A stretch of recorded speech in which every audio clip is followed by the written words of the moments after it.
And you were talking about those narratives, those voices, the structure in our brain that gets rewired.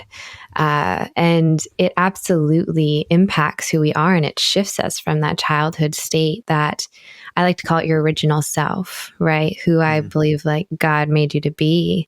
And then all the conditioning of the world, which I personally believe we accept and choose, actually. That's my own theory. Subconscious at first, and then conscious as an adult, you get that choice if you're going to continue or not. And, it happened in your 20s and 30s, it sounds like, which is similar to me. I'm wondering what your human design is. I don't know if you've ever gotten into human design, but I have not. I don't like to put too much effort. Like the INFJ thing for a while was big for me, Myers-Briggs, right? Yeah. Because that's where I feel like I first really embraced it. So, it's like when people ask, like, what's your favorite place you've been? There are many favorites, but it's usually the one where something like I experienced something different. Yeah. So it could be like, oh, in Newark, New Jersey, that was a good one because I experienced an awakening, right? And everyone would be like, that's crazy. But in Tibet, you've been here, like Galapagos Islands, you're going to tell me Newark. But that's the truth. And for me, I think the Myers-Briggs part of it really introduced me to embracing a little bit of introversion, a little bit of, how you are and seeing the world that's different from other people. So, whatever it is that introduces you there, you probably stick to a little bit more, like human design, maybe for yourself, or, Enneagram, like anything out there you could really look at and say that to. But for me, it was that INFJ. I was like, oh man, that is so me. I love it. I know there's so many ways to, label yourself, put yourself in a box or different things like that. And I know I've gone through seasons of loving them and then hating them and then loving them and then hating them. And I've navigated through multiple. And I do, like right now, I'm currently obsessed with human design. So it's fresh and potent for me the last few years. But yeah, I think there's a lot of freedom in moving through all of those labels. And I watch people go from, the extreme of being obsessed with a label and then coming off of it and feeling almost too pushed into a box, like they have limbs sticking out, like I don't fit anymore into this box. You don't fully get me, that they fully reject it and then they move on to another one. But eventually I think a place of health is like what you just described of like, I will use whatever's helpful from these different systems, but, I will release anything that doesn't really feel authentic to me and truly like nothing can define me, but I'm also not triggered, by maybe being labeled by someone. There's that process, but it's so interesting just what you're sharing of your journey. And I love to hear that process of childhood to adulthood and what happens, because it's different for all of us, whether it was negative or positive, we all have mixes, right, of light and heavy trauma, if you want to use that word on it, that shifts and molds us. So, it does apply and weave into our physical health, right? That mental, that emotional, it's a part of you. And that is holistic health. Like we use that word a lot, within the health world. Is it holistic? Is it all of you?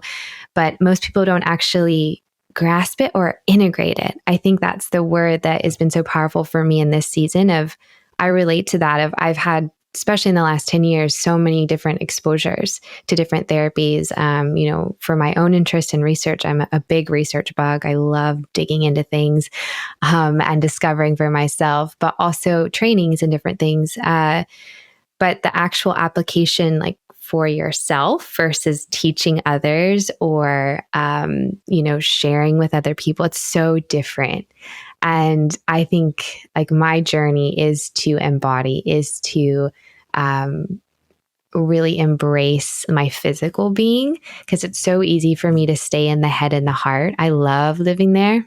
It's all like, it's so much easier for me, but actually like putting it into my body where it's like, oh, I'm actually going to physically act that out is so much harder. I don't know why. And maybe that's because as a sensitive, it's like we are gifted in the areas of the emotions of the heart and of the mind, of we are often, one of the attributes is just deep thinkers, right? Really thoughtful, we marinate, we percolate, right, for a long time on different subjects and get really passionate as a result.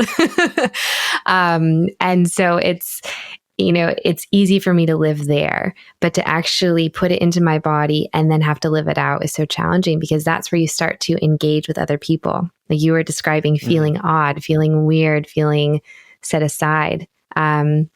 And I think that clash that can happen of trying to be authentic and be different than the rest of society or, your community, your personal family, is what can lead to disease, which is what you touched on. Because if you don't have the awareness or maybe the strength in that season to hold your own, and so you start to chameleon, start to assimilate is another word I like to use. You just kind of abandon your natural self in order to fit in, and the body will start to manifest that as disease. So for us sensitives that can note those physical manifestations of imbalance, of inauthenticity very quickly, it is a gifting. But for those of us that don't feel ready to own ourselves, we can find ourselves in that situation of chronic illness. Right. And a lot of times we go to doctors and they're like, you look fine. Like what you said with your dad, like, you're fine, just rest. And we're like, that can't be it. I feel so overwhelmed. I feel so overactivated. How could it simply be that I need to sleep, or I need to whatever. And years of not leaning into that, of not resting, of not living differently, not setting aside a different schedule with spaciousness and margin, and recovery time when your friends are, going 110% and you go, I gotta go 75, that's where you land in sickness.